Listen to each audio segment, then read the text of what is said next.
Tag TV brings you daily news bulletin from India. Breaking news and views from India. You're watching South Asia Newsline and here are the top stories we are tracking for you on Friday, the 31st of January.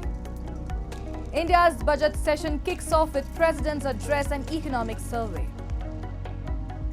EU reiterates human rights concern over military trial in Pakistan, warns could lose GSP plus status.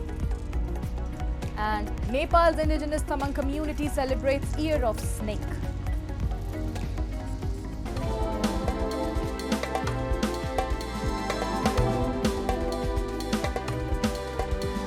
And now for all the details. The budget session of the Indian Parliament began on Friday with President Draupadi Murmu's address to the joint sitting of both the houses of the Parliament. After the address, Finance Minister Nirmala Sitharaman tabled the economic survey in both Lok Sabha and Rajya Sabha separately. The economic survey is prepared under the supervision of the Chief Economic Advisor and includes insights into the economy. The budget for 2025 to 26 will be presented by Sitharaman on 1st of February. It will be the 8th consecutive time that she will be presenting the budget.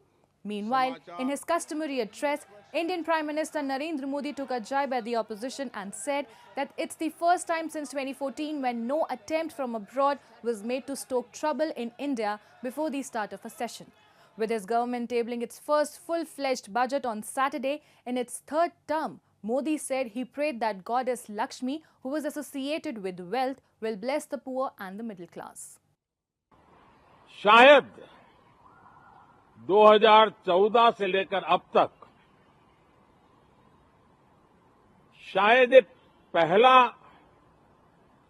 Parliament का सत्र है कि जिसके एक दो दिन पहले कोई विदेशी चिंगारी नहीं प्रगटी है।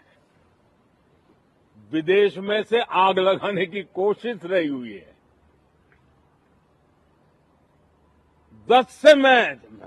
10 साल से 14 से देख रहा हूं, हर सत्र के पहले शरारत करने के लिए लोग तैयार बैठते थे और यहां उसको हवा देने वालों की तो कमी नहीं है।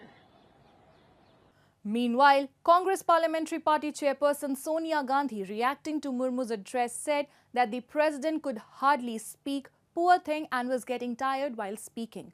The budget session, which began on Friday, will conclude on April 4th. The Parliament will have an inter-session break from February 14 and the two houses will resume their sittings on March 10.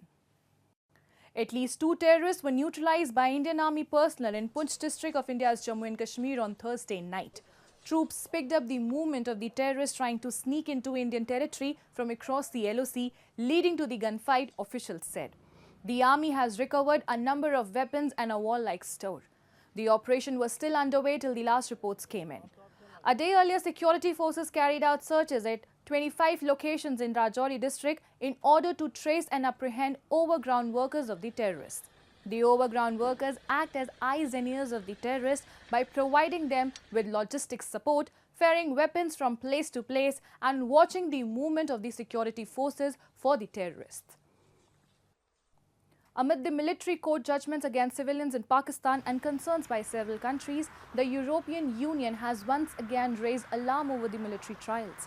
Talking to reporters in Islamabad, EU Special Representative for Human Rights Olaf Skog, who is on official visit to Pakistan, raised concerns and said EU is committed for democracy, human rights and international humanitarian law. Talking to Dawn, Skog said he has expressed EU's concern over the government use of military courts to pursue cases against citizens and oppose recent moves to restrict freedom of expression.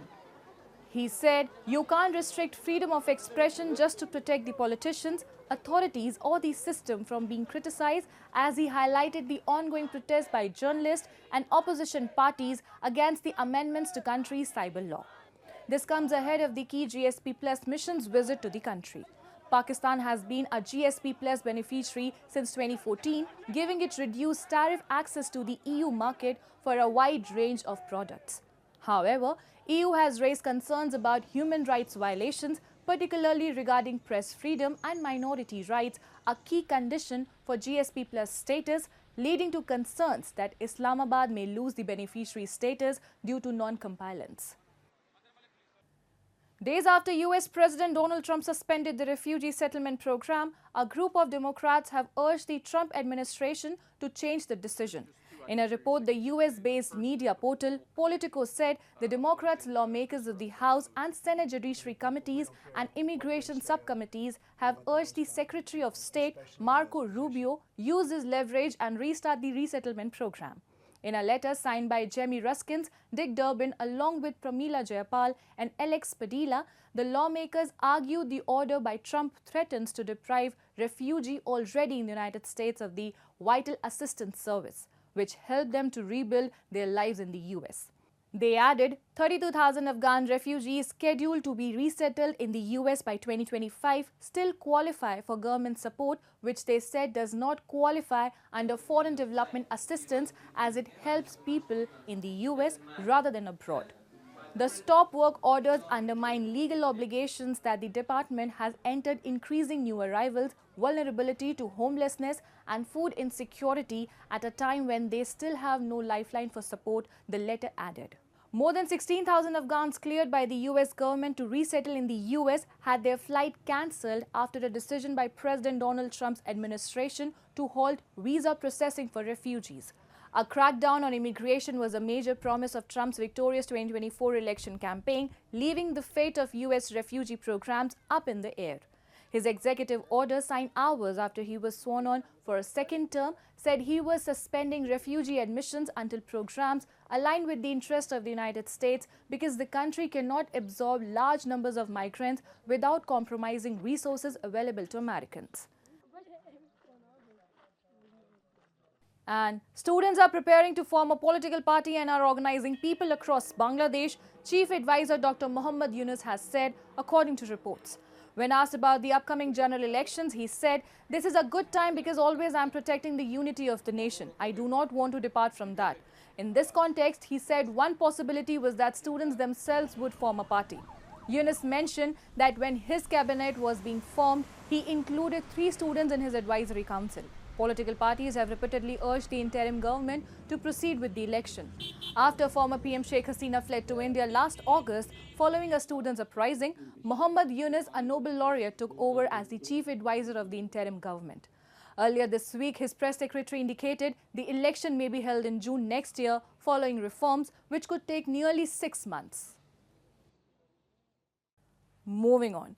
In Nepal, the Tamang community celebrated their New Year on Thursday, marking the start of the Year of the Snake. The vibrant festivities featured prayers and feast as the community got together to usher in a year of prosperity and happiness.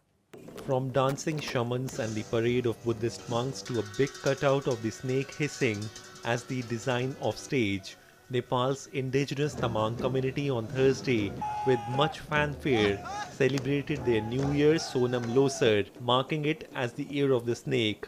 The Tibeto-Burman ethnic group of Nepal, Tamang, constitutes about 5.6% of the population of the Himalayan nation, as per the 2021 census. The residents of high-lying areas follow the Manjushri calendar, as per which the 2861st year started from Thursday. यो हाम्रो तामाङहरुको विशेष पर्व हो यो चाहिँ तामाङहरुको विशेष यो आज समग्रमा सबैले बुझ्ने भाषामा नाग वर्ग भन्छ यो नाग वर्ग चाहिँ अहिले प्रवेश गरेको छ र त्यो नाग वर्ग यो लोसार भनिन्छ लोछार भनेको चाहिँ नयाँ वर्ग छ हो समग्रमा सबैले बुझिने भाषामा नयाँ वर्ष तामाङहरुको नयाँ वर्ष आजबाट सुरु भएको छ यो नाग वर्ष सुरु भयो र हामी यो यहाँ टुडी खेल्न मात्रै मनाउँदैनौं यो हामी तामाङ जातिले घर घरमा पनि यो मनाउँछौं प्लस हामी टुडी खेलमा नि एक त हामी सबैलाई रमाइलो हेर्न गर्न र यो लोसार तामाङले मनाउँछ है. Sonam Losar is divided into 12 categories, including rat, cow, tiger, rabbit, snake, horse, dog and pig. The indigenous Tamang community this year is celebrating the Year of the Snake. During the festival, the houses and neighborhood are kept clean, sacred clothes are hoisted, and prayers are conducted by worshipping Lord Buddha. On the day of the new year, people take blessings from monks and elders for their progress, prosperity, and happiness. The events are followed by extensive feasts. That's all in tonight's edition. We will see you same time next week. Have a great weekend. Good night.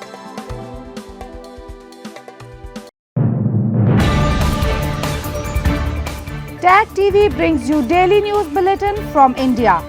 Breaking news and views from India.